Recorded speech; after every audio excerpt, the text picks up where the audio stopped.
श्री गौरी वक्त्रपद्मार्का श्रीविघ्नेशा गजानना उत्तिष्ठ सुरसम्पूज्या त्रैलोक्यं पालनं कुरु। श्री गौरी वक्त्रपद्मार्का श्रीविघ्नेशा गजानना उत्तिष्ठ सुरसम्पूज्या त्रैलोक्यं पालनं कुरु। उत्तिष्ठोत्तिष्ठ हेरम्बा उत्तिष्ठ गणनायका उत्तिष्ठ करुणापूर्णा भक्तानां भाग्यदायका।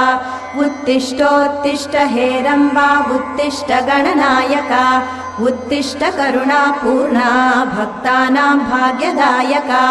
श्रीयाकुवाहन शिवात्मज दिव्यगात्रा श्रीभिन्नदन्तधनुजान्तक सूक्ष्मनेत्रा सर्वार्ति दुःख शमना फणिराजसूत्रा देवा गणेश्वर विभो तव सुप्रभातम्।